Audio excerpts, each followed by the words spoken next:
കായംകുളം തൂത്തുക്കുടി ദേശീയപാതയ്ക്കായുള്ള പ്രാഥമിക സർവേ നടപടികൾ പൂർത്തിയായതായി കൊടിക്കുന്നിൽ സുരേഷ് എം പി അറിയിച്ചു.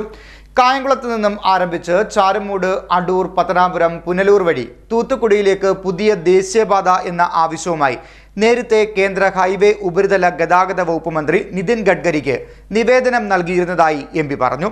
മന്ത്രിക്ക് നൽകിയ നിവേദന പ്രകാരമുള്ള റോഡുകളിൽ ആദ്യത്തെ നിർദ്ദേശമായ കായംകുളം തൂത്തുക്കുടി റോഡിൽ പുതുതായി ദേശീയപാതയായി ഉയർത്തേണ്ട കായംകുളം മുതൽ പുനലൂർ വരെയുള്ള 57 കിലോമീറ്റർ ദൂരത്തിന്റെ പ്രാഥമിക സർവേ നടപടികളാണ് ദേശീയപാത വിഭാഗം പൂർത്തിയാക്കിയത്.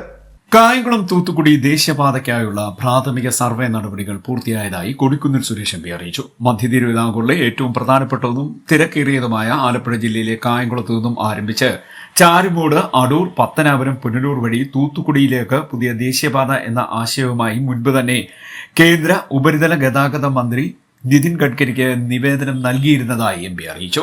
മന്ത്രിക്ക് നൽകിയ നിവേദന പ്രകാരമുള്ള റോഡുകളിൽ ആദ്യത്തെ നിർദ്ദേശമായ കായംകുളം തൂത്തുക്കുടി റോഡിൽ പുതിയതായി ദേശീയപാതയായി ഉയർത്തേണ്ട കായംകുളം മുതൽ പുനലൂർ വരെയുള്ള 57 കിലോമീറ്റർ ദൂരത്തിന്റെ പ്രാഥമിക സർവേ നടപടികളാണ് ദേശീയപാത വിഭാഗം പൂർത്തിയാക്കിയത്. ദേശീയപാത 66 നിന്നും കായംകുളം KSRTC ജംഗ്ഷനിൽ നിന്നും ആരംഭിച്ച് ചാരുമൂട്, നൂറനാട്, ആദിക്കാട്ടുകുളങ്ങര, പഴകുളം, അടൂർ, ഏഴംകുളം, പത്തനാപുരം വഴി പുനലൂരിൽ എത്തിച്ചേരുന്ന തരത്തിലാണ് അലൈൻമെന്റ് സർവേ നടന്നതെന്നും എം പി പറഞ്ഞു.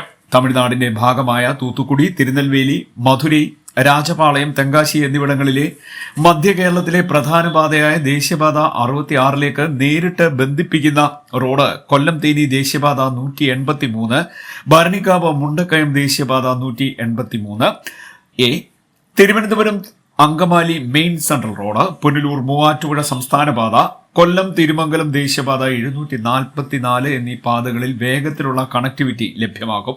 തൂത്തുക്കുടിയിൽ ദേശീയപാത 138 വഴിയാണ് പാത കടന്നു പോകുന്നത്. സംസ്ഥാനത്തിന്റെ കായംകുളം മുതൽ പുനലൂർ വരെയുള്ള ഭാഗത്തെ റോഡാണ് ദേശീയപാതയായി ഉയർത്തേണ്ടത്. ദേശീയപാത വിഭാഗം നടത്തിയ സർവേയിൽ നിലവിലുള്ള റോഡിൽ വാഹന ഗതാഗതം വളരെ ഉയർന്ന നിലയിലായതിനാൽ പുതിയതായി 4 വരി പാതയ്ക്കാണ് പ്രപ്പോസൽ തയ്യാറാക്കുന്നത്. പാതയിൽ 2 പ്രധാന പാലങ്ങൾ പുതിയതായി വേണ്ടിവരും.